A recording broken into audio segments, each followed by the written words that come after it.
Good morning everyone. Dear student, today we are starting a new chapter of class 9th physics, that is force and law of motion. तो जैसा कि आप last chapter में study कर चुके हैं motion और उसके parameters, velocity, distance, displacement, speed etcetera. Student, ये जो कोई भी ऑब्जेक्ट बेसिकली यहाँ पर रखा है वो यहाँ से यहाँ तक किसी डिस्टेंस को ट्रेवल कर रहा है और किसी वी वेलोसिटी से या किसी एस स्पीड से जा रहा है।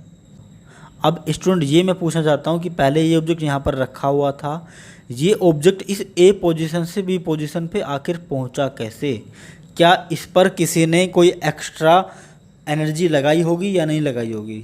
तो आंसर है इस पर किसी ने एक्स्ट्रा एनर्जी लगाई होगी और एक्स्ट्रा कुछ फोर्स लगाया होगा।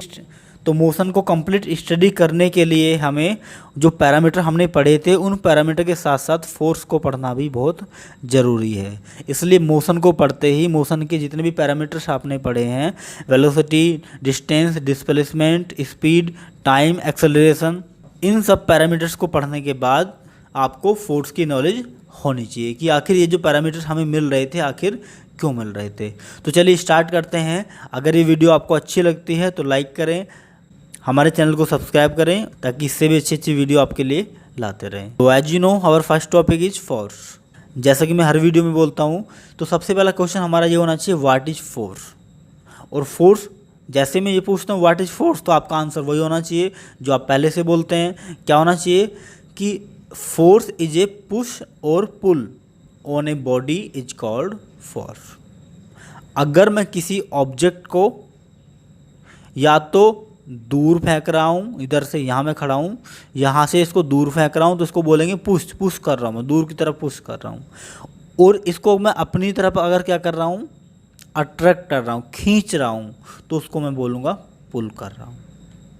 दोनों ही कंडीशन में मैं क्या लगा रहा हूँ, फोर्स लगा रहा हूँ। तो किसी भी ऑब्जेक्ट पे अगर मैं पुश करता हूँ या पुल करता हूँ, मैं क्या लगा रहा हूँ, उस पर मैं फोर्स लगा रहा हूँ। जैसा कि आप देख सकते हैं एग्जाम्पल, इन एग्जाम्पल्स को मैं बार बार आपको एक्सप्लेन करूँगा। ये हमारा ट्रॉली है जिसमें हम शॉपिंग करते हैं, ये पर्सन इसको इधर लेके जा रहा है तो क्या कर रहा है, पुश कर रहा है, या अपनी तरफ पुल कर रहा है। पुल मतलब खींचना, पुश मतलब दबाना, अपने से दूर की तरफ उसको फेंकना, उसको बोलते हैं पुश, और अपनी तरफ खींचना उसको बोलते हैं पुल। तो आप देख सकते हैं ये क्या कर रहा है, पुश कर रहा है, तो ये क्या लगा रहा है, फोर्स लगा रहा है। जब इसको हम बाहर की तरफ खींचते हैं अलमारी को, तो हम क्या करते हैं, पुल करते हैं, क्योंकि इसको हम अपनी तरफ अट्रैक्ट करते हैं। ओके, इसका भी मैं आपको बताऊंगा, इसको भी बोलते हैं, ये भी पुल कर रही है ना। तो आपको समझ में आया होगा फोर्स क्या होता है। अगर किसी भी ऑब्जेक्ट पे हम या तो पुश कर रहे हैं या पुल कर रहे हैं, तो हम उस ऑब्जेक्ट पे क्या लगा रहे हैं, फोर्स लगा रहे हैं। पुश मतलब अपने से दूर भगाना और पुल मतलब अपनी तरफ अट्रैक्ट करना। ओके, तो इसका सेकंड पॉइंट अगर आप देखें, force are use in our everyday section, everyday action, like pushing, lifting, pulling, stretching, twisting, pressing. रोज हर पर्सन किसी न किसी ऑब्जेक्ट पे फोर्स लगाता है। जैसे हम पुश करते हैं, जैसे हम किसी गेट को खोलने के लिए पुश करते हैं, है ना, ओपन करते हैं ना डोर को। जैसे ये डोर है, यहाँ पर हमारा एक इसका पकड़ने का है, तो उसको हम अंदर की तरफ पुश करते हैं ओपन करने के लिए, है ना। लिफ्ट, अगर हमारे पास बकेट है तो हम क्या करते हैं, इसको लिफ्ट करते हैं। खाना खा रहे हैं तो प्लेट को लिफ्ट करते हैं। चाय पी रहे हैं तो चाय को लिफ्ट करते हैं। लिफ्ट में उठाते हैं, है ना। और अगर आप देखें पुलिंग, अपनी तरफ पुल करना, देखो ये देखिए ये पुल कर रहा है अपनी तरफ, है ना। स्ट्रेचिंग, खींचना। स्टूडेंट, ये एक रस्सी है, यहाँ मेरा हैंड है, मैं इस रस्सी को इधर खींच रहा हूँ, मैं इस रस्सी को इधर खींच रहा हूँ, तो ये क्या बोलते हैं, स्ट्रेचिंग बोलते हैं। क्या बोलते हैं इसको, स्ट्रेचिंग। याद रखना पुश और पुल से डिफरेंट नहीं है, आप किसी को किसी से भी रिलेट कर सकते हैं। देखिए क्या कर रहा है, अगर मेरा यहाँ पर हैंड होगा, इधर की तरफ क्या कर रहा है, पुल कर रहा है। यहाँ पर हैंड होगा तो इधर की तरफ क्या कर रहा है, पुल कर रहा है। तो यहाँ हैंड, यहाँ पर हैंड, तो क्या कर रहा है स्टूडेंट, ये स्ट्रेचिंग में मतलब पुलिंग होती है, पुशिंग भी होती है। अगर मैं इस स्ट्रेचिंग को इस तरह से करूँ, इनको दोनों तरफ क्या कर लूँ, कंप्रेस करना स्टार्ट कर दूँ, तो वो हो जाती है पुशिंग। जैसे एग्जाम्पल्स के लिए स्टूडेंट, अब जैसे मैं आपको सिंपल सा एग्जाम्पल बताता हूँ। आपके पास ये बॉल है, अगर मैं इस बॉल को ऐसे खींचता हूँ दोनों तरफ अपने हाथों से, तो ये क्या कहलाएगी, पुलिंग कहलाएगी, क्योंकि इसमें इसको बाहर की तरफ पुल कर रहा हूँ। अगर यही बॉल मैं अंदर की तरफ दबाने लगूँ तो इसको बोलते हैं पुशिंग। ओके। ट्विस्टिंग, ट्विस्टिंग मतलब स्टूडेंट आपके पास ये रस्सी है, आपने क्या किया, इसको तोड़ना मरोड़ना स्टार्ट कर दिया, है ना, ऐसे ऐसे तोड़ना मरोड़ना स्टार्ट कर दिया, इसको बोलते हैं ट्विस्टिंग, है ना। क्या बोलते हैं, जैसे एग्जाम्पल्स के लिए स्टूडेंट आपने देखा होगा रस्सियाँ, स्टूडेंट देखा होगा आपने, जो रस्सियाँ होती हैं, स्ट्रिंग होती हैं, जिस पे कपड़े सुखाते हैं, वो रस्सियाँ क्या होती हैं, वो स्टूडेंट क्या होती हैं, ट्विस्ट होती हैं। पहले धागे होते हैं बहुत सारे, उनको ट्विस्ट करके क्या किया जाता है, मोटी रस्सी बनाया जाता है। ट्विस्टिंग मतलब उनको घुमाना, रोटेट करना। जैसे स्टूडेंट क्या कहता है, ट्विस्ट मतलब होता है पकड़ के मोड़ देना, पकड़ के मरोड़ देना जिसको बोलते हैं स्टूडेंट। जैसे आपने देखा होगा आपके जो बड़े भाई हैं आपका हाथ पकड़ते होंगे और ऐसे घुमा देते होंगे, है ना, उसको बोलते हैं twisting. Next is pressing. Pressing मतलब दबाना, जैसा कि मैंने आपको बताया हम इसको प्रेस कर रहे हैं दोनों तरफ से, तो क्या है, ये फोर्स लगा रहे हैं हम, है ना। तो ये डेली लाइफ में हम लोग देखते रहते हैं, इसलिए ये सब किसके एग्जाम्पल्स हैं, फोर्स के एग्जाम्पल्स हैं, है ना। अगर हम थर्ड पॉइंट के बारे में देखते हैं, a force can not be seen. क्या हम किसी फोर्स को देख सकते हैं, तो आंसर हम किसी फोर्स को नहीं देख सकते। एग्जाम्पल्स के लिए ये ग्राउंड है, हमने एप्पल को रखा है यहाँ पर, जैसे हमने एप्पल को उछाला तो वो नीचे आके पड़ता है, तो सिंपल सी बात, तो आपको पता हो कोई फोर्स लग रहा है नीचे की तरफ, बट क्या वो फोर्स हमें दिखाई देता है, तो आंसर कभी नहीं दिखाई देता। ठीक है, तो फोर्स को हम कभी भी नहीं देख सकते। तो कैसे चलेगा पता कि फोर्स लग रहा है कि नहीं लग रहा है, तो आंसर है a force can be judged only by the effects which it can produce. हम फोर्स को सिर्फ और सिर्फ इस तरह से जज कर सकते हैं जब हम उसका इफेक्ट देखते हैं। जब हम क्या देखते हैं स्टूडेंट, उसका इफेक्ट देखते हैं, तभी हम मान सकते हैं कि उस पर फोर्स लग रहा है या नहीं लग रहा है। एग्जाम्पल्स के लिए स्टूडेंट ये है, हम इस पे यहाँ पर सिंपल सा ऐसे ही हाथ रख देते हैं, बॉल है एक्चुअली, है ना, तो क्या हमें दिखाई देगा किसी सामने वाले पर्सन को, मान लो यहाँ पर कोई पर्सन देख रहा है ना, मैंने यहाँ पर हाथ लगा रखा है, यहाँ पर भी हाथ लगा रखा है, और फोर्स लगा रहा हूँ या नहीं लगा रहा हूँ मुझे मेरे अलावा किसी को नहीं पता है, तो इसको पता कैसे चलेगा कि मैं फोर्स लगा रहा हूँ नहीं लगा रहा हूँ, तो आंसर इसको तभी चल सकता है पता जब इस ऑब्जेक्ट के साइज में या कोई शेप में कुछ चेंज हो या इसमें कुछ डिफरेंट हो, तब इसको चलेगा पता कि इधर से फोर्स कोई लगा रहा है, तभी इस बॉल के अंदर कुछ ना कुछ चेंज आ रहा है। मैं फोर्स लगा रहा हूँ या नहीं लगा रहा हूँ, इस सामने वाले पर्सन को तब चलेगा पता जब इस ऑब्जेक्ट में कोई मेरे फोर्स का इफेक्ट होगा, मेरे लगाए गए फोर्स का अगर इसी बॉल में कोई इफेक्ट होगा तो फोर्स फील हो जाएगा, दिखाई पड़ेगा, है ना। Only by the effect which it can produce several bodies around us. तो कोई किसी भी बॉडी पे फोर्स हमें दिखाई नहीं देता है, हमें सिर्फ फोर्स के क्या दिखाई देते हैं स्टूडेंट, इफेक्ट दिखाई देते हैं। तो फोर्स क्या क्या इफेक्ट कर सकता है मैं अभी आपको नेक्स्ट स्लाइड में बताऊंगा फोर्स क्या क्या कर सकता है, बट फोर्स के इफेक्ट हमें दिखाई देते हैं, फोर्स कभी दिखाई नहीं देता है। ओके, नेक्स्ट पॉइंट के बारे में अगर हम लोग पढ़ें, force has both magnitude and direction. मतलब क्या हुआ स्टूडेंट, आपको पता है जिसके पास मैग्नीट्यूड और डायरेक्शन होते हैं दोनों, वो कैसी क्वांटिटी होती है, तो आंसर है वो वेक्टर क्वांटिटी होती है। कैसी क्वांटिटी होती है स्टूडेंट, तो आंसर है वो वेक्टर क्वांटिटी होती है। अब इसके पास मैग्नीट्यूड और डायरेक्शन क्यों है मैं भी आपको जस्ट बताऊंगा, पहले नेक्स्ट लाइन देखिए। फोर्स को हम एफ से डिनोट करते हैं, फोर्स को कहीं भी शॉर्ट फॉर्म में लिखना होगा तो हम क्या लिख देंगे, एफ लिख देंगे कि ये क्या है स्टूडेंट, ये हमारी फोर्स है। ओके, तो फोर्स को हम शॉर्ट फॉर्म में कहीं भी क्या लिखेंगे स्टूडेंट, फोर्स को एफ लिख देंगे। अगर इसकी एसआई यूनिट की बात करें, एसआई यूनिट हम लोग फर्स्ट चैप्टर से पढ़ रहे हैं, एसआई का मतलब होता है सिस्टम ऑफ इंटरनेशनल, मतलब फोर्स को किस यूनिट में हम मेजर करते हैं, नापते हैं। जैसे आप एप्पल लेके आओगे तो केजी में लेके आओगे, फोर्स लगा रहे हो तो कितना फोर्स लगा रहे हो क्या बताओगे आप, 2 किलो 5 किलो नहीं, तो आंसर है फोर्स की यूनिट स्टूडेंट न्यूटन होती है। 5 Newton, 10 Newton, 20 Newton, 1000 Newton, 1 lakh Newton, इस तरह से फोर्स को मेजर करते हैं। तो फोर्स नापा किस में जाता है, तो आंसर है न्यूटन में नापा जाता है, न्यूटन में मेजर किया जाता है। फोर्स को नोट किससे करते हैं, एफ से नोट करते हैं। ठीक है, फोर्स की एसआई यूनिट क्या है स्टूडेंट, तो आंसर है फोर्स की एसआई यूनिट न्यूटन है, और फोर्स एक वेक्टर क्वांटिटी है, force is a vector quantity. तो उम्मीद करता हूँ ये आपको समझ में आया होगा। अब स्टूडेंट फोर्स वेक्टर क्वांटिटी क्यों है, अब क्वेश्चन ये उठता है, मुझे बताइए, आप खुद बताएंगे। एक ऑब्जेक्ट यहाँ पर रखा हुआ है, एक पर्सन इधर खींच रहा है, एक पर्सन इधर खींच रहा है, ठीक है, इधर 5 न्यूटन से खींच रहा है, इधर 10 न्यूटन से खींच रहा है, तो आंसर है ये ऑब्जेक्ट 10 न्यूटन की तरफ चला जाएगा। अब मेरा नेक्स्ट क्वेश्चन, ये 10 न्यूटन की तरफ क्यों जाएगा, 5 न्यूटन की तरफ क्यों नहीं जाएगा? तो आप कहेंगे सर 10 न्यूटन वाला जो फोर्स है लेफ़्ट की तरफ जो लग रहा है वो ज़्यादा है, और 5 न्यूटन का जो फोर्स लग रहा है वो कम लग रहा है लेफ़्ट की तरफ, इसलिए लेफ़्ट की बजाय राइट में जाएगा। तो आपने डायरेक्शन की बात की या नहीं की? सिंपल सी बात, डायरेक्शन की बात की। अगर मैं आपसे पूछूं अब कि सर कि बच्चों आपने कहा कि ये लेफ़्ट में जाएगा, हमने मान लिया, मैं अगर पूछूं कितने फोर्स से ये लेफ़्ट साइड में मूव करेगा, आप मुझे बताइए, तो आपका आंसर होगा सर 5 न्यूटन इधर लग रहा है और 10 न्यूटन इधर लग रहा है।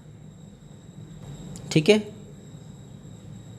तो होगा ये कि जो 5 न्यूटन फोर्स लग रहा है ना, ये भी तो इस ऑब्जेक्ट को अपनी तरफ खींचना चाहेगा।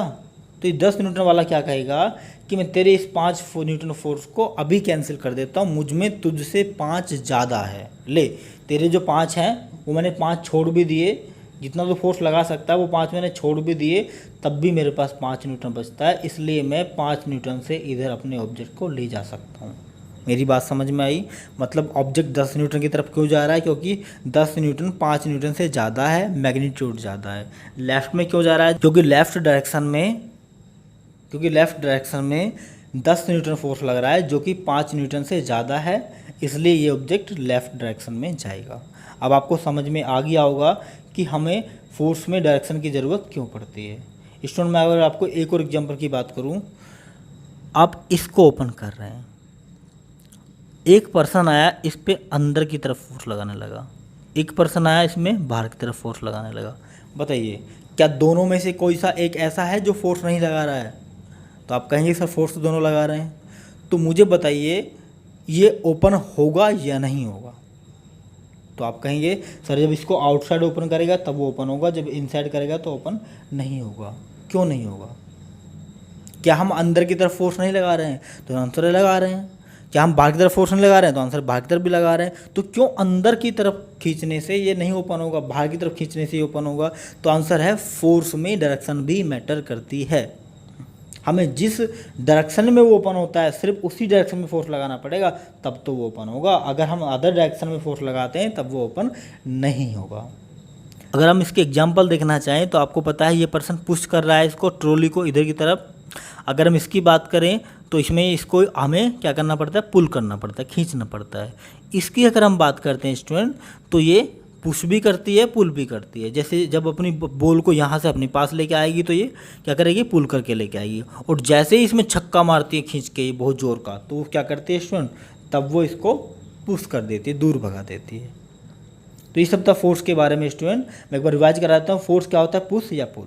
फोर्स को कभी देख नहीं सकते है ना, फोर्स के सिर्फ इफेक्ट देखे जा सकते हैं। फोर्स एक वेक्टर क्वांटिटी है क्योंकि इसके पास मैग्नीट्यूड और डायरेक्शन दोनों होते हैं। फोर्स को हम कैपिटल एफ से डिनोट करते हैं और इसकी एसआई यूनिट न्यूटन होती है। ठीक है स्टूडेंट, अगर हम इसके इफेक्ट की बात करें कि क्या क्या इफेक्ट फोर्स कर सकता है, तो if you talk about effect of force, अगर हम फोर्स के इफेक्ट की बात करते हैं कि आखिर फोर्स क्या क्या कर सकता है, तो आप देखिए स्टूडेंट, मैं आपको सिंपल सी बात बताता हूँ, आप खुद सोचेंगे। मान लेते हैं ये ऑब्जेक्ट यहाँ पर रखा है, ठीक है। रखा होने का मतलब होता है स्टूडेंट स्टेशनरी। तो कहीं भी अगर स्टेशनरी वर्ड लिखा हो तो उसका मतलब क्या होता है, रखा हुआ है या वो रेस्ट पे है। रेस्ट का मतलब भी वही है, स्टेशनरी बॉडी का मतलब भी वही है, मतलब कोई ऑब्जेक्ट कहीं पे रखा हुआ है। अगर मैं स्टूडेंट यहाँ से इस पर फोर्स लगाऊँ तो क्या ये रखा हुआ ऑब्जेक्ट चलने लगेगा या नहीं चलेगा? तो आप कहेंगे सर ये मूव करने लगेगा। मतलब फोर्स किसी भी रखे हुए ऑब्जेक्ट को मूव करा सकता है। ठीक है, पहला इफेक्ट। दूसरा इफेक्ट देखिए स्टूडेंट, अगर कोई ऑब्जेक्ट धीरे धीरे मूव कर रहा है, ऐसे ऐसे धीरे धीरे मूव कर रहा है, ठीक है, और पीछे से मैं बहुत ज़ोर का फोर्स लगा दूं। एग्जाम्पल्स के लिए जैसे छोटा बच्चा क्या हो रहा है, धीरे धीरे चल रहा है, उसका मैं हाथ पकड़ के बड़ी तेज़ी से चलाने लगता हूँ, है ना। तो वो मान लेते हैं वो मूव कर रहा है। क्या कर रहा है स्टूडेंट, वो मूव कर रहा है, लेकिन फोर्स लगाकर क्या कर सकता हूँ, मैं उसकी स्पीड को बढ़ा सकता हूँ। ठीक है, दूसरा फैक्टर कि हम किसी भी मूविंग ऑब्जेक्ट की स्पीड को बढ़ा सकते हैं। ठीक है, तीसरा देखिए, मान लेते हैं ये ऑब्जेक्ट यहाँ से मूव कर रहा था स्टूडेंट बड़ी फास्ट या स्लो, मतलब किसी भी तरह से हमने ब्रेक लगाए। ब्रेक में क्या करते हैं, फोर्स लगाते हैं ना पैर से, ब्रेक लगाए इसको रोक दिया। क्या हम मूविंग ऑब्जेक्ट को फोर्स लगा के रोक सकते हैं या नहीं रोक सकते हैं? तो आंसर है हम किसी मूविंग ऑब्जेक्ट को फोर्स लगा के स्टॉप कर सकते हैं। ये तीसरा इफेक्ट था स्टूडेंट, ठीक है। कोई ऑब्जेक्ट चल रहा था इधर की तरफ, हमने फोर्स लगाया ब्रेक के थ्रू, उसको रोक दिया, स्टॉप कर दिया, तीसरा इफेक्ट था। ओके जी स्टूडेंट, देखिए चौथा इफेक्ट देखिए स्टूडेंट, यहाँ पर किसी पर्सन ने बॉल फेंकी, यहाँ पर कोई पर्सन बैट लेके खड़ा हुआ है और क्रिकेट खेल रहा है, ठीक है। तो जैसे ही बॉल आके स्टूडेंट इस बल्ले पे आके लगेगी और इस बैट्समैन ने इस बॉल को यहाँ पड़ते इधर घुमा दिया, तो आप मुझे बताइए ये बॉल पहले इधर जा रही थी, जैसे यहाँ इस बल्ले ने फोर्स लगाया, वो फोर्स हमने लगाया है लेकिन बल्ले के थ्रू लगाया, बैट्स के थ्रू लगाया है, तो जैसे ही इस बैट ने इस बॉल पर फोर्स लगाया तो इसको इस डायरेक्शन में सेंड कर दिया। मेरी बात समझ में आई? तो बल्ले बैट ने क्या कर दिया, बैट ने बॉल की डायरेक्शन को चेंज कर दिया। बैट ने क्यों किया? क्योंकि बैट में हमने फोर्स लगाया था। ओके, आप इसको ऐसे भी समझ सकते हैं, कोई कार अगर जा रही है, आपको मोड़ पे मुड़ना है, तो कार पहले इधर जा रही थी, है ना, कार पहले इधर जा रही थी, आपने क्या किया, हैंडल यूज किया और कार को ऐसे रोटेट कर दिया। कार पे क्या लगाया आपने, हैंड से फोर्स लगाया, तो आपने फोर्स लगा के कार का डायरेक्शन को चेंज कर दिया। मतलब क्या हुआ, मतलब ये है स्टूडेंट, फोर्स लगा के हम किसी ऑब्जेक्ट की डायरेक्शन को चेंज कर सकते हैं। ये चौथा इफेक्ट था। पांचवा इफेक्ट अगर हम बात करें स्टूडेंट, आपके पास मान लेते हैं ये बॉल है, आपने इस पर फोर्स लगाया, ये पहले गोल थी, आपने इस पर फोर्स लगाया, अब ये ऐसी हो गई। आपने क्या किया फोर्स लगा के? तो आंसर है हमने फोर्स लगा के इसका शेप चेंज कर दिया। मतलब फोर्स लगा के हम ऑब्जेक्ट का शेप चेंज कर सकते हैं। तो ये सब इफेक्ट थे स्टूडेंट फोर्स के, और भी कई सारे होते हैं but we are not going to deep them. तो आप इनको पढ़ सकते हैं स्टूडेंट एक एक करके। Force can make stationary body in motion, किसी भी रुके हुए ऑब्जेक्ट को फोर्स चला सकता है, रुके स्टेशनरी बॉडी को मोशन में ला सकता है। जैसे फुटबॉल में हमने किक मारी तो वो क्या करने लगेगा, मूव करने लगेगा, ठीक है, applying a force. Force can stop a moving object, किसी चलते हुए ऑब्जेक्ट को फोर्स क्या कर सकता है, रोक सकता है, स्टॉप कर सकता है। जैसे अप्लाइंग ब्रेक्स, ब्रेक लगाने के बाद हम किसी साइकिल को रोक देते हैं या किसी व्हीकल्स को स्टॉप कर देते हैं, ठीक है, ब्रेक लगा के। ब्रेक के में क्या लगाते हैं, ब्रेक से हम फोर्स को अप्लाई करते हैं। Force can be change, force can change shape and size of an object, मैंने अभी एग्जाम्पल बताया आपको। फोर्स किसी भी ऑब्जेक्ट का या तो साइज चेंज कर सकता है या शेप चेंज कर सकता है।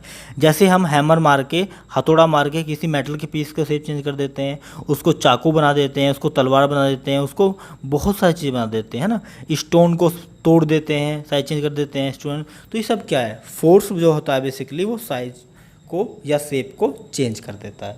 ओके डियर स्टूडेंट, एक और एग्जांपल देखिए student, force can change direction of moving object. जैसा कि मैंने आपको बताया, अगर हम फोर्स से डायरेक्शन चेंज करना चाहें तो डायरेक्शन भी चेंज कर सकते हैं।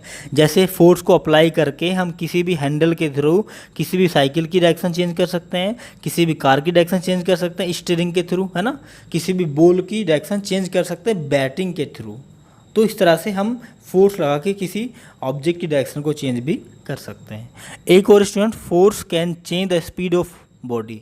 फोर्स किसी भी मूविंग ऑब्जेक्ट की, चलते हुए ऑब्जेक्ट की, कोई ऑब्जेक्ट चल रहा है तो हम इसको फास्टर भी कर सकते हैं और फोर्स लगाकर अपोजिट डायरेक्शन में इसको रोक भी सकते हैं, स्लो भी कर सकते हैं। तो हम स्पीड को भी, किसी भी मूविंग ऑब्जेक्ट की स्पीड को भी कम या ज़्यादा कर सकते हैं। ये भी फोर्स का इफेक्ट होता है। ओके डियर स्टूडेंट, तो इफेक्ट का मतलब आपको समझ में आ गया होगा। फोर्स किसी भी ऑब्जेक्ट के साथ क्या क्या कर सकता है उसको हम इफेक्ट बोलते हैं। ओके, सो नेक्स्ट टॉपिक की तरफ चलते हैं। अब क्वेश्चन आपके दिमाग में आता होगा, चलो ठीक है सर, फोर्स ये कर सकता है, फोर्स ये होता है, फोर्स के टाइप कितने होते हैं, फोर्स कितने तरह का होता है? तो स्टूडेंट फोर्स बेसिकली बहुत सारे तरह का होता है। फोर्स आप तब तक पढ़ेंगे जब तक ज़िंदगी में कभी फिजिक्स पढ़ेंगे, है ना। बट अपने सिलेबस के अकॉर्डिंग मैंने 2-3 पार्ट में उसको डिवाइड किया है। आप देख लीजिए इधर, हमने कॉन्टैक्ट के आधार पर फोर्स को डिवाइड किया है, ठीक है। कॉन्टैक्ट के आधार पे फोर्स दो तरह के होते हैं, एक तो कॉन्टैक्ट फोर्स, एक non contact force. Contact force वो होता है जब दो ऑब्जेक्ट का कॉन्टैक्ट होता है तब जो फोर्स लगता है उसको कॉन्टैक्ट फोर्स बोलते हैं। When two objects are in contact then the force acting between them is called contact force. Examples के लिए स्टूडेंट, जैसे मुझे क्या करना है, इस ट्रॉली को पुश करना है, तो मैं क्या करूँगा, अपने हैंड से इस ट्रॉली को टच करूँगा, कॉन्टैक्ट करूँगा, तब ये पुश होगा। यस और नो? तो आंसर तभी होगा। तो इसको बोलते हैं स्टूडेंट कॉन्टैक्ट फोर्स। ओके। या दूसरा एग्जांपल आप देख सकते हैं, जैसे गेट, जैसे स्टूडेंट कार का ब्रेक होता है, कार का जो ब्रेक होता है स्टूडेंट, ब्रेक पे हमें पैर से फोर्स लगाना पड़ता है, तब जाके वो फोर्स लगाता है, तभी, इसलिए वो कौन सा फोर्स है, कॉन्टैक्ट फोर्स है ना। और भी बहुत सारे एग्जांपल आप देख सकते हैं स्टूडेंट, जैसे एक हॉर्स है, वो किसी कार्ट मतलब बैलगाड़ी को खींच रहा है, तो contact force, non contact force, तो आंसर है ये हॉर्स इससे जुड़ा हुआ है किसी या तो रस्सी के थ्रू या किसी रोड के थ्रू, तो इसलिए ये कौन सा फोर्स लगाएगा, कॉन्टैक्ट फोर्स लगाएगा। ठीक है। मैं किसी ऑब्जेक्ट को उठा के फेंक रहा हूँ, मैं कौन सा फोर्स लगा रहा हूँ, तो आंसर है मैं अपने हैंड से उसको कॉन्टैक्ट कर रहा हूँ, इसलिए मैं कॉन्टैक्ट फोर्स लगा रहा हूँ। तो कॉन्टैक्ट फोर्स कौन सा होता है, contact force are the force which act between two surface, जो दो सरफेस के बीच में एक्ट करता है, जब दो सरफेस एक दूसरे के कॉन्टैक्ट में होते हैं। Okay dear student. Second is non contact force. इसमें नॉन कॉन्टैक्ट फोर्स का जस्ट अपोजिट होता है। सो ऐसा फोर्स जो किसी भी ऑब्जेक्ट को बिना टच करे हम लगा सकते हैं। अब आप कहेंगे सर ऐसा कौन सा फोर्स होता है, कोई जादू थोड़ी ना हमें कि हमने यहाँ ऑब्जेक्ट रखा और यहाँ से फोर्स लगाया, टच नहीं किया और ये उड़ गया, ऐसा थोड़ा ना होता है स्टूडेंट। अगर हम एक मैग्नेट यहाँ पर रखते हैं, एक मैग्नेट यहाँ पर रखते हैं, तो बताइए ये मैग्नेट ही देखते हुए अट्रैक्ट होगी कि नहीं होगी, तो आंसर हो जाएगी। क्यों होगी, क्योंकि ये मैग्नेट या ये मैग्नेट एक दूसरे पे अपने क्या लगाते हैं, फोर्स लगाते हैं, जिसको मैग्नेटिक फोर्स बोलते हैं। ठीक है। दूसरा देखिए, ये अर्थ है, ये अर्थ है, हमने ये ऑब्जेक्ट फेंका बॉल ऊपर की तरफ, जाने ऊपर चाहिए थी लेकिन थोड़ी देर बाद नीचे आ जाती है, क्यों आती है, हमने देखा कि ऑब्जेक्ट यहाँ से नीचे की तरफ जब आ रहा है तो क्यों आ रहा है, क्या नीचे की तरफ कोई पकड़ के पुल कर रहा है, तो आंसर है हमें तो दिखाई दे नहीं रहा, लेकिन अगर वो ऊपर से नीचे की तरफ आ रहा है तो सिंपल सी बात है कुछ ना कुछ फोर्स लग रहा होगा। अब अगर स्टूडेंट फोर्स लग रहा हो तो वो कोर्स कौन सा फोर्स है, हमें दिखाई क्यों नहीं दे रहा है, तो आंसर है कि उस ऑब्जेक्ट का और इस ऑब्जेक्ट का अभी कोई कॉन्टैक्ट नहीं है, और जब कोई कॉन्टैक्ट नहीं होता है तब भी फोर्स लग रहा होता है, तो उसको बोलते हैं नॉन कॉन्टैक्ट फोर्स। अगर कोई फोर्स विदाउट कॉन्टैक्ट एक्ट करता है तो उसको क्या बोलते हैं, नॉन कॉन्टैक्ट फोर्स बोलते हैं। जैसे कि मैंने आपको मैग्नेट के केस में बताया, एक मैग्नेट दूसरे मैग्नेट पे लगाता है तो वो कौन सा फोर्स है, नॉन कॉन्टैक्ट फोर्स। एक अर्थ जो होती है स्टूडेंट हमारी, वो दूसरे हर ऑब्जेक्ट पे लगाती है, जो नीचे की तरफ खींचती है, उसको कौन सा फोर्स बोलते हैं, नॉन कॉन्टैक्ट फोर्स। जो मैग्नेट का फोर्स है उसको मैग्नेटिक फोर्स बोलते हैं, जो अर्थ का फोर्स होता है वो ग्रेविटेशनल फोर्स होता है ना। ये दोनों किसके एग्जाम्पल हैं, नॉन कॉन्टैक्ट फोर्स के एग्जाम्पल हैं। Okay dear student. और कॉन्टैक्ट फोर्स के एग्जांपल क्या क्या हैं, कॉन्टैक्ट फोर्स के एग्जांपल्स हैं मस्कुलर फोर्स, जो हमारे हाथ से लगाते हैं, मसल से लगाते हैं, है ना। जैसे फ्रिक्शन होता है, फ्रिक्शन भी मैं आपको आगे बताऊंगा। जैसे और भी कई तरह के फोर्स होते हैं, है ना डियर स्टूडेंट। जैसे नॉर्मल होता है, जैसे टेंशन होता है, उसमें ये बहुत सारे तरह के फोर्स होते हैं, ये कॉन्टैक्ट फोर्स होते हैं। और non contact force, gravitational force, magnetic force, electrostatic force, ये सब एग्जांपल्स हैं नॉन कॉन्टैक्ट फोर्स के। Next student, on the based of balancing.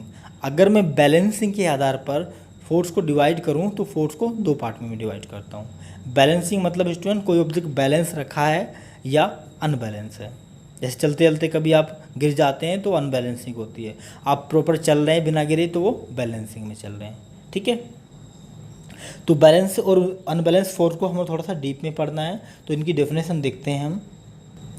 पहले हम बैलेंस फोर्स के बारे में देखते हैं। स्टूडेंट मुझे बताइए, एक ऑब्जेक्ट यहाँ पर रखा है, इस पर इधर कोई खींच रहा है 5 न्यूटन से, इसको इधर कोई खींच रहा है 5 न्यूटन से। मैं आपसे पूछता हूँ ये ऑब्जेक्ट किधर जाएगा, तो आप कहेंगे सर इधर भी खींच रहा है कोई, इधर भी खींच रहा है, दोनों बराबर फोर्स लगा रहे हैं, तो ये ऑब्जेक्ट किधर नहीं जाएगा, ये ऑब्जेक्ट यहीं का यहीं रखा रहेगा। ठीक है। क्योंकि इधर तो इसलिए नहीं खींचेगा क्योंकि ये 5 न्यूटन रोके हुए है ना, इधर इसलिए नहीं खींचेगा क्योंकि ये रोके हुए है, तो ये ऑब्जेक्ट किधर भी नहीं जाएगा।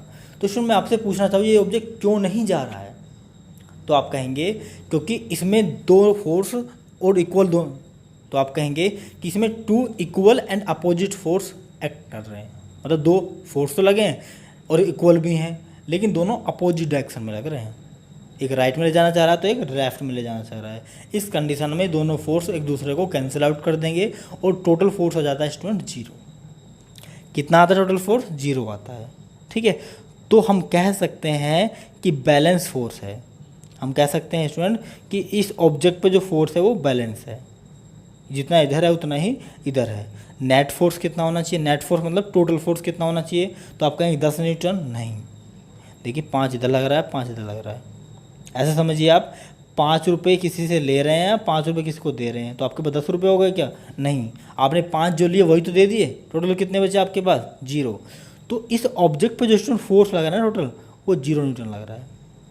तो मैं क्या कह सकता हूँ कि बैलेंस फोर्स तब हम कहते हैं कि जब किसी ऑब्जेक्ट पे नेट फोर्स या टोटल फोर्स कितना होता है? 0 हो जाए, तो उसको बोलते हैं balance force. If the resultant का मतलब होता है टोटल फोर्स। तो रिजल्टेंट ऑफ अप्लाइड फोर्स, जितना भी हम फोर्स अप्लाई कर रहे हैं किसी ऑब्जेक्ट पे, उसका टोटल अगर 0 आ रहा है तो हम उसको क्या कहेंगे? Then this is called balance force. हम इसको क्या कहते हैं स्टूडेंट? बैलेंस फोर्स कहते हैं, क्योंकि इस कंडीशन में ऑब्जेक्ट मूव नहीं करता है। Balance force do not cause any change of any state of an object. जो बैलेंस होता है स्टूडेंट, कोई भी ऑब्जेक्ट रखा होता है उस पर दो डायरेक्शन में अपोजिट फोर्स लगा रहा होता है, मतलब उस पर नेट फोर्स या टोटल फोर्स 0 होता है, उस कंडीशन में वो ऑब्जेक्ट वहाँ से मूव नहीं कर सकता। क्या नहीं कर सकता स्टूडेंट? वो वहाँ से मूव नहीं कर सकता, क्योंकि उस कंडीशन में उस पर इक्वल एंड अपोजिट फोर्स लग रहा होता है। और अगर हम बात करते हैं student, balance force are equal in magnitude and opposite in direction. Just अभी तो बताया मैंने आपको कि जो बैलेंस फोर्स होता है वो इसलिए होता है क्योंकि इसमें फोर्स 2 एक्ट करते हैं, एक राइट में एक लेफ्ट में, या फिर एक अप में एक डाउन में। मतलब 2 फोर्स अपोजिट डायरेक्शन में एक्ट करते हैं और दोनों ही मैग्नीट्यूड में इक्वल होते हैं। मतलब ऐसे समझ सकते हैं, एक एप्पल दूसरे एप्पल से लड़ रहा है, लेकिन एक एप्पल ऊपर की तरफ जाने के लिए लड़ रहा है, एक एप्पल नीचे की तरफ जाने के लिए लड़ रहा है। तो दोनों एप्पल क्या करेंगे? दूसरे को कैंसिल आउट कर देंगे, दोनों एप्पल एक दूसरे के से लड़के मर जाएंगे, क्योंकि दोनों ही सेम है, इक्वल हैं, दोनों ही इक्वल पावरफुल हैं। अगर नेक्स्ट बात करें स्टूडेंट, अगर इस ऑब्जेक्ट को मैं इधर खींचना चाहूँ, इधर खींचना चाहूँ बराबर फोर्स से, ये नहीं खींच रहा है, तो हमारा फोर्स तो लग रहा है, हमारा फोर्स कहाँ जाएगा? तो आंसर है इस ऑब्जेक्ट का स्टूडेंट शेप चेंज हो जाएगा। ये ऐसा था, अब ये ऐसा हो जाएगा। होगा कि नहीं होगा? मतलब क्या हुआ? जब ऑब्जेक्ट मूव नहीं करता है तो उस कंडीशन में उसका शेप चेंज होने लगता है, शेप या साइज चेंज होने लगता है। ओके डियर स्टूडेंट, जैसे मैं आपको बताऊं, चिंगम की बात करते हैं। जैसे बचपन में आपने चिंगम खाई होगी, इस चिंगम को आप इधर भी खींच रहे हैं, इधर भी खींच रहे हैं, अभी बेचारा इधर जाए कि इधर जाए, इसकी तो बड़ी मुसीबत आ गई। तो उस कंडीशन में क्या होता है, ना तो ये राइट में जाता है ना ये लेफ्ट में जाता है, ये फैलने लगता है, ये इस तरह से बढ़ जाता है ना। क्यों? क्योंकि इसमें अपोजिट और इक्वल फोर्स लगा रखा है, तो टोटल नेट फोर्स 0 हो जाएगा। उस कंडीशन में इसका शेप या साइज चेंज हो जाएगा। तो बैलेंस फोर्स स्टूडेंट किसी भी ऑब्जेक्ट को मूव नहीं करा सकता, सिर्फ उसका शेप या साइज चेंज कर सकता है। ठीक है, एग्जाम्पल अगर स्टूडेंट आप देखना चाहें तो for example when force are applied from both side, अगर हम किसी ऑब्जेक्ट पे दोनों तरफ से फोर्स अप्लाई कर रहे हैं, बैलून है मान लेते हैं, बैलून पे हम दोनों तरफ से फोर्स अप्लाई कर रहे हैं, तो उसका साइज और शेप जो है बेसिकली वो इस तरह का हो जाएगा, चेंज हो जाता है। ये क्यों हुआ? क्योंकि हमने इस पर फोर्स लगाया इक्वल एंड अपोजिट, इस कंडीशन में मूव करने के बजाय शेप एंड साइज चेंज कर लेगा। ओके डियर स्टूडेंट्स, तो बैलेंस फोर्स के बारे में आपको समझ आया। बैलेंस फोर्स मतलब किसी ऑब्जेक्ट पे टोटल फोर्स अगर 0 हो रही है, मतलब अपोजिट डायरेक्शन में इक्वल एंड अपोजिट फोर्स लग रही है, तो उसको बैलेंस फोर्स कहा जाता है। इस कंडीशन में कोई भी ऑब्जेक्ट शेप चेंज करता है, स्टेट चेंज नहीं कर सकता है। अगर मैं बात करूं यहाँ पे स्टेट का क्या मतलब है स्टूडेंट, स्टेट का मतलब यहाँ पर पोजीशन से है बेसिकली। फिजिक्स में स्टेट 2 तरह की होती है, या तो वो मूविंग स्टेट में होता है या वो रेस्ट स्टेट में होता है ना। ठीक है, तो अगर वो रेस्ट में है तो वो मूविंग में नहीं जाएगा, अगर वो मूविंग में है तो वो रेस्ट में नहीं जाएगा। अगर हम बात करें स्टूडेंट अनबैलेंस फोर्स की, तो अनबैलेंस फोर्स स्टूडेंट्स के जस्ट अपोजिट होता है। कैसे होता है? तो उसमें क्या होता है स्टूडेंट, जैसे ये ऑब्जेक्ट है, इधर 10 न्यूटन लग रहा है, इधर 15 न्यूटन लग रहा है। तो उस कंडीशन में क्या होगा, अब ये ऑब्जेक्ट यहीं का यहीं नहीं रहेगा, इधर तो इसलिए नहीं जाएगा क्योंकि इधर 15 खींच रहा है, और इधर चला जाएगा क्योंकि इधर सिर्फ 10 है, इधर 15 है, तो 15 वाला इस ऑब्जेक्ट को अपनी तरफ खींचना स्टार्ट कर देगा। ठीक है, तो मैं क्या अगर मैं पूछूं स्टूडेंट कि टोटल फोर्स क्या जीरो हो गया, तो आंसर है टोटल फोर्स जीरो नहीं हुआ, क्योंकि ये ऑब्जेक्ट मूव करने लगेगा है। क्योंकि नेट जो टोटल फोर्स है स्टूडेंट, जो राइट साइड जो लेफ्ट साइड की फोर्स है वो 15 न्यूटन है, और राइट साइड की जो फोर्स है स्टूडेंट 10 न्यूटन है। इसलिए लेफ्ट साइड में मूव करेगा विद 5 न्यूटन, क्योंकि 10 न्यूटन तो ये वाला इससे कैंसिल आउट कर लेगा, बचेगा 5 न्यूटन। तो 5 न्यूटन से ये लेफ्ट में मूव करने लगेगा, इसलिए ये अनबैलेंस फोर्स है। So when force applied to an object are of different magnitude, not in opposite। मतलब देखिए स्टूडेंट, इस ऑब्जेक्ट पे इधर मैंने 15 बताया और इधर मैंने बताया 10, तो दोनों मैग्नीट्यूड अलग है नहीं, एक 10 है एक 15 है, और दोनों अपोजिट भी हैं, अपोजिट हो भी सकते हैं, ना भी हो तो कोई फर्क नहीं पड़ता, क्योंकि मैग्नीट्यूड तो अलग है ना। तो इस कंडीशन में ऑब्जेक्ट को मूव करना ही पड़ेगा, क्योंकि फोर्स अनबैलेंस हो गया है ना। जब आप मान लेते खड़े हैं तो आपका फोर्स क्या है, आपका फोर्स क्या है, बैलेंस है, इसलिए आप खड़े हैं। जैसे आपने एक पैर आगे बढ़ाया, इसका मतलब क्या हुआ कि आपने अपने फोर्स पे, अपने पैर पे फोर्स लगा दिया। अब जैसे ही आपने फोर्स लगाया तो वो आप अनबैलेंस हो जाते हैं, और अनबैलेंस की कंडीशन में आप खड़े हुए चलने लगते हैं। ठीक है, तो इसलिए अनबैलेंस फोर्स होना ज़रूरी है आपको मूव होने के लिए। If the resultant of applied force are greater than zero, the force are called unbalance force. अगर मैं ये कहूँ कि नेट फोर्स जो होता है बैलेंस कंडीशन में वो जीरो होता है, तो बैलेंस अगर जीरो से थोड़ा सा भी ज़्यादा हो जाए 1 2 3 4 5, तो वो कैसा फोर्स हो जाएगा, अनबैलेंस फोर्स हो जाएगा। ठीक है, अगर मैं पूछूं अनबैलेंस फोर्स क्या क्या करता है, जैसे बैलेंस फोर्स सिर्फ शेप एंड साइज चेंज करता है, ऐसे ही अनबैलेंस फोर्स भी कुछ करता है। वो खड़े हुए ऑब्जेक्ट को मूव करा सकता है, वो स्पीड को बढ़ा सकता है, वो स्टॉप कर सकता है ऑब्जेक्ट को, वो किसी भी ऑब्जेक्ट की घटा सकता है, स्पीड को घटा सकता है। ठीक है, ये सब काम अनबैलेंस फोर्स के हैं, बैलेंस फोर्स के काम नहीं है, क्योंकि बैलेंस फोर्स का काम सिर्फ और सिर्फ ऑब्जेक्ट को बैलेंस करके रखना होता है, रोक के रखना होता है। ठीक है, और भी कई तरह के फोर्स होते हैं स्टूडेंट हमारे नेचर में जो आपको दिखाई देते होंगे, बट हम लोग ज़्यादा डीप उनके बारे में देख नहीं रहे हैं, बट मैं थोड़ा सा आपको उनको बता देता हूँ। जैसा कि आप सब जानते हैं, मसल फोर्स होता है, मस्कुलर फोर्स होता है स्टूडेंट। ये जो फोर्स होता है वो हमारे मसल्स के द्वारा लगाया जाता है, हमारी बॉडी के द्वारा लगाया जाता है।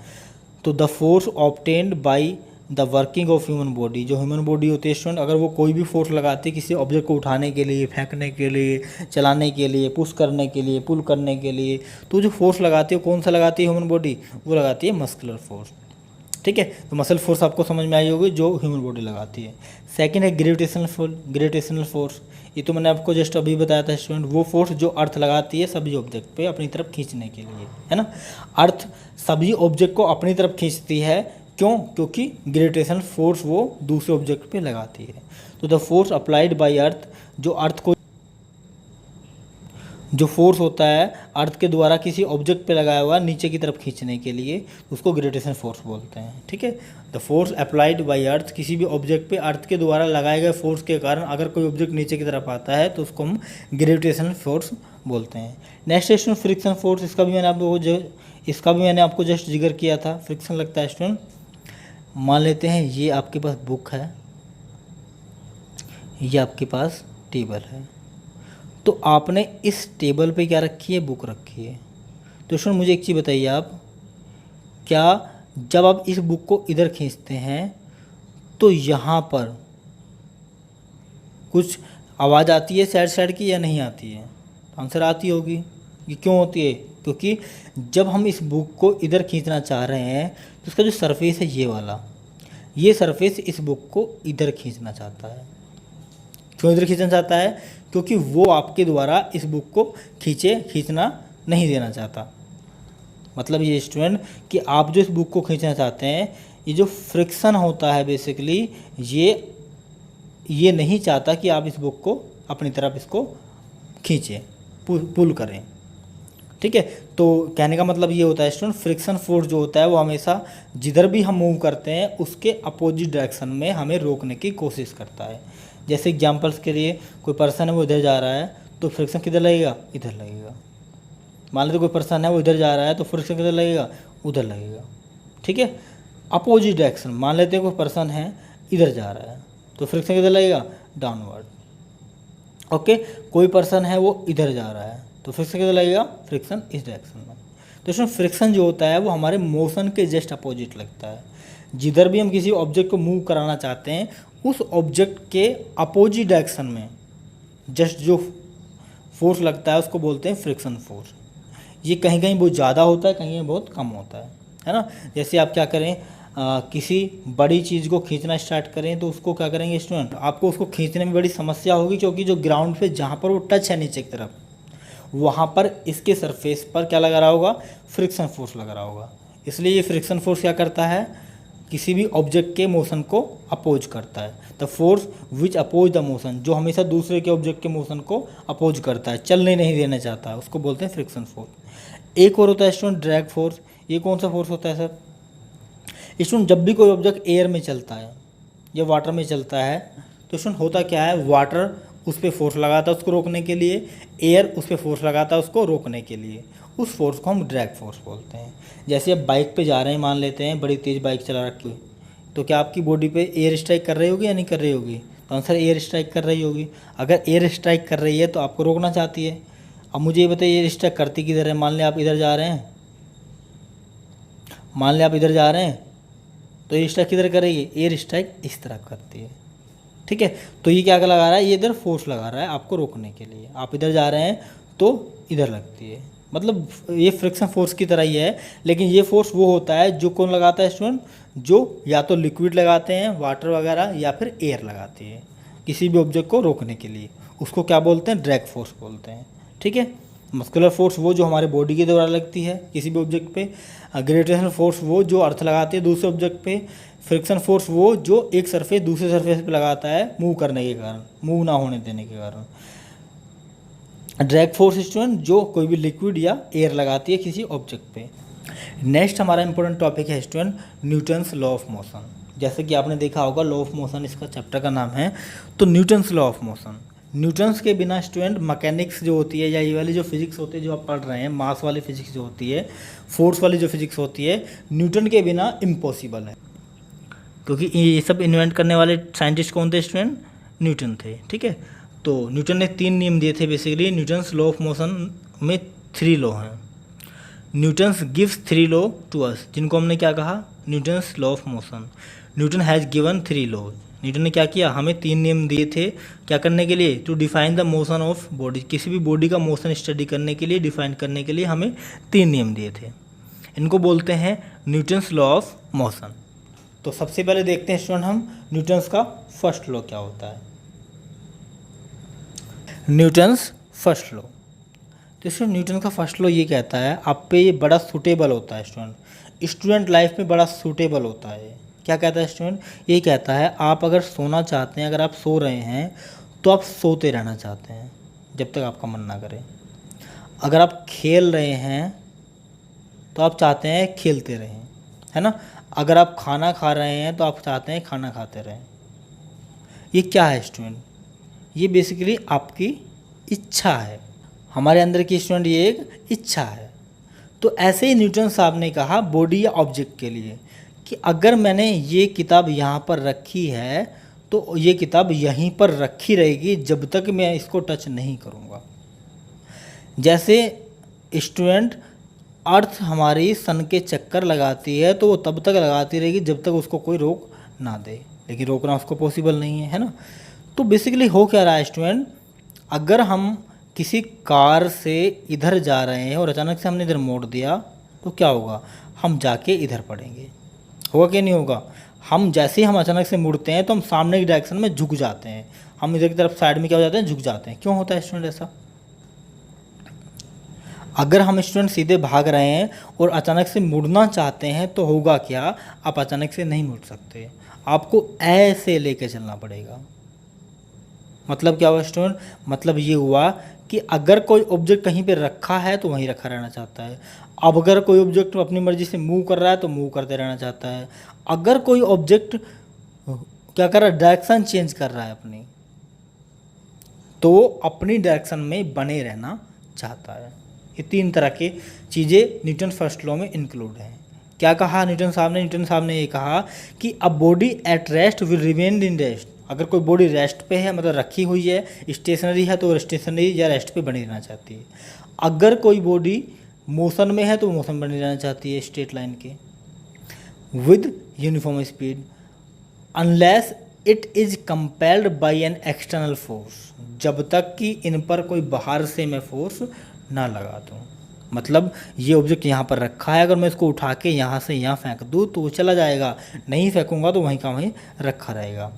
ठीक है, अगर कोई ऑब्जेक्ट मूव कर रहा है लगातार, उसको फोर्स लगा के मैं रोक दूँ तो वो रुक जाएगा। ठीक है, अगर कोई ऑब्जेक्ट वो डायरेक्शन रोटेट करना चाहता है, अगर मैं डायरेक्शन रोटेट ना करूँ तो ये न्यूटन फर्स्ट लॉ कहता है कि जो जिस कंडीशन में है वो उसी कंडीशन में बना रहना चाहता है। जैसे आप सोना चाहते हैं तो हमेशा सोते रहना चाहते हैं, आपका पढ़ने का मन नहीं है तो आप नहीं चाहते कि आप पढ़ें। ठीक है, तो न्यूटन साहब ने इसको देखते हुए एक नियम दिया कि एक बॉडी को तब तक रेस्ट में रहेगी या तब तक यूनिफॉर्म वेलोसिटी से मूव करती रहेगी जब तक कि उस पर एक्स्ट्रा फोर्स बाहर से ना लगाया जाए। तो this was the first law. अब स्टूडेंट ये क्यों होता है बेसिकली, इसका रीजन सुनिए। उसके लिए स्टूडेंट इनर्शिया देखिए, इनर्शिया क्या होता है student, that this tendency to resist change their state of motion describe as inertia. This tendency to resist change in their basic state of motion is describe as inertia. मतलब student ये समझिए, जब कोई object रखा था तो क्यों नहीं मूव करना चाहता था, क्योंकि उसका मज़ा बैठे होने में आ रहा है ना। अगर हम उसको चलाना चाहते हैं तो क्या करेगा, आई आई आई आई करके बैठ जाएगा, दोबारा से सो जाएगा, है ना। क्यों ऐसा कर रहा है, क्योंकि वो हमारे जो काम हम लोग करना चाहते हैं उसके साथ मूव कराना चाहते हैं, हमारा क्या कर रहा है, रजिस्ट कर रहा है, विरोध कर रहा है, हमारे काम को नहीं करना चाहता वो। इस प्रॉपर्टी को स्टूडेंट बोलते हैं हम इनर्शिया। मतलब कहने का यह है कि आखिर वो रखा हुआ ऑब्जेक्ट क्यों मूव नहीं करना चाहता अपने आप, आखिर कोई चलता हुआ ऑब्जेक्ट क्यों नहीं रुकना चाहता अपने आप, आखिर कोई डायरेक्शन मूव करता हुआ ऑब्जेक्ट क्यों अपनी डायरेक्शन को रोकना नहीं चाहता, तो उसका रीजन होता है स्टूडेंट इनर्शिया। क्या बोलते हैं स्टूडेंट इसको, इनर्शिया। अब इनर्शिया तीन तरह का होता है, एक रेस्ट, इनर्शिया ऑफ रेस्ट। कोई ऑब्जेक्ट अगर स्टूडेंट रखा हुआ है तो मूव नहीं करेगा जब तक कि इस पर एक्स्ट्रा फोर्स नहीं लगा जाए, इसको बोलते हैं इनर्शिया ऑफ रेस्ट।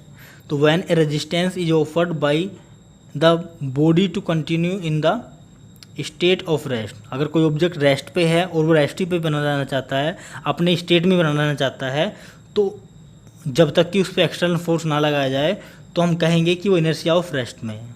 ठीक है, अगर इनर्शिया ऑफ मोशन की बात है कि अगर कोई ऑब्जेक्ट मूव कर रहा है लगातार स्ट्रेट पाथ में और तब तक ना रुके जब तक कि हम फोर्स ना लगाए उस पर, तो इसका मतलब वो इनर्शिया ऑफ मोशन में है। ऐसे स्टूडेंट डायरेक्शन भी होता है, अगर कोई ऑब्जेक्ट डायरेक्शन चेंज कर रहा है और डायरेक्शन तब तक चेंज कर रहा है जब तक कि उस पर बाहर से फोर्स ना लगाया जाए, तब तक वो डायरेक्शन लगातार चेंज कर रहा है, तो हम उसको कहेंगे कि वो इनर्शिया ऑफ डायरेक्शन में मूव कर रहा है। ठीक है स्टूडेंट, अगर आपको समझ में नहीं आया तो वीडियो को दोबारा देखिए। इनर्शिया बेसिकली क्या होता है, किसी भी ऑब्जेक्ट पे अगर हम इसका शेप चेंज करना चाहते हैं तो नहीं होने देगा। जैसे हम इसको गुस्सा मारे तो इसका शेप चेंज होना चाहिए, या हम इसको आराम से बहुत प्यार से दबाए तो दब जाना चाहिए, लेकिन ऐसा नहीं होता है क्योंकि ये अंदर से फोर्स लगाता है, तुम ऐसा नहीं कर सकते। जैसे इस ऑब्जेक्ट को मैं इधर मूव कराना चाहता हूँ, ठीक है, तो इस पर मैंने बहुत थोड़ी सी फोर्स लगाई तिनके भर की, तो नहीं चला। क्यों नहीं चला, क्योंकि जितनी फोर्स मैंने लगाई इतनी फोर्स थी ऑब्जेक्ट मिलने में लगा दी कि मैं नहीं चलता, कर लो क्या करो। अगर मैंने ज़्यादा फोर्स लगाई तब ये चलेगा। तो ये थोड़ी सी फोर्स में क्यों नहीं चल रहा था, तो आंसर है कि ये पहले इनर्शिया ऑफ रेस्ट में था, इसलिए नहीं चलना चाहता। ठीक है, एक कार है, एक बस है, ये इधर मूव कर रही थी, मैंने इसको पकड़ा, नहीं रुकी। क्यों नहीं रुकी, क्योंकि पहले से मूव कर रही है। अब मूव कर रही है तो स्टूडेंट वो रेस्ट इनर्शिया ऑफ मोशन में है, हमने फोर्स कम लगाया इसलिए वो नहीं रुकी। तीसरा स्टूडेंट इनर्शिया ऑफ डायरेक्शन, अगर वो डायरेक्शन चेंज कर रहा है लगातार तो क्या करेंगे, उस पर अगर एक्सटर्नल फोर्स नहीं लगाएंगे तब तक वो अपनी डायरेक्शन को रोकेगा नहीं, क्योंकि वो इनर्शिया ऑफ डायरेक्शन में है। अब स्टूडेंट इसके कुछ एग्जाम्पल देखते हैं, आप खुद देख के बताइएगा कि ये किसके एग्जाम्पल है। इनमें से इनर्शिया ऑफ रेस्ट कौन सा है, इनर्शिया ऑफ मोशन कौन सा है, इनर्शिया ऑफ डायरेक्शन कौन सा है। पहले देखते हैं, अ passenger in bus has to tendency to keep moving in a straight line inside a bus due to inertia. Student कोई बस है, इसमें बहुत सारे पर्सन बैठे हैं, वो इधर मूव कर रही है। अब बस के साथ साथ जो इसमें पर्सन बैठे हैं वो भी इधर ही मूव कर रहे होंगे। ऐसा तो होगा नहीं बस इधर जा रही है और लोग इधर जा रहे हैं, ठीक है, ऐसा तो नहीं होगा। अब स्टूडेंट हो क्या, अचानक से when the bus takes turn, अचानक से कोई पर्सन ऐसे, अचानक से कोई बस ऐसे टर्न लेती है, अचानक से ले ले, तो होगा क्या, वो जो पर्सन थे वो उधर की तरफ, दूसरी तरफ झुक जाते हैं, ऐसे झुक जाते हैं, ऐसे। ऐसा क्यों होता है? अब देखना स्टूडेंट, जैसे आप बाइक में या कार अचानक से मुड़ती है तो आप जिस डायरेक्शन में पहले जा रहे थे उस डायरेक्शन में मुड़ जाते हैं। ऐसा क्यों होता है? क्योंकि जब ऑब्जेक्ट इधर जा रहा था तो वो इधर ही जाते रहना चाहता है, लेकिन जैसे आपने गाड़ी इधर से मोड़ दी तो इधर जाने में उसको टाइम लगेगा। वो किधर जाना चाहता है? वो इधर जाना चाहता है। तो जैसे आप इधर मोड़ते हैं तो आप इधर की तरफ झुक जाते हैं, क्योंकि आपका रुझान, आपकी डायरेक्शन अभी भी वही है, आप उधर ही जाना चाहते हैं। तो आप मुझे बताइए, ये इनर्शिया ऑफ रेस्ट है, इनर्शिया ऑफ डायरेक्शन है, इनर्शिया ऑफ मोशन है? तो आप कहेंगे सर ये इनर्शिया ऑफ डायरेक्शन है, क्योंकि इसमें डायरेक्शन की बात कर रहे हैं और डायरेक्शन चेंज हो रही है, क्योंकि इसमें ऑब्जेक्ट अपनी डायरेक्शन चेंज कर रहा है लेकिन वो अपनी पुरानी डायरेक्शन में बना रहना चाहता है। ओके डियर स्टूडेंट, तो इसको हम बोलेंगे इनर्शिया ऑफ डायरेक्शन का ये एग्जाम्पल्स है, ठीक है। सेकंड देखते हैं, when we hit a carpet it loses inertia of rest and moves. Student, जब हम किसी जो कारपेट होती है, दरी होती है, उसको झाड़ते हैं बाहर ले जाके, तो होता क्या है, उस दरी पर जो पार्टिकल बैठे हैं वो नीचे गिर जाते हैं। क्यों ऐसा होता है? तो आंसर है स्टूडेंट कि जब हम इसको हैंड से हिला रहे होते हैं तो ये कपड़ा तो हिल रहा होता है, लेकिन ये पार्टिकल इतने आलसी हैं कि ये नहीं हिलना चाहते।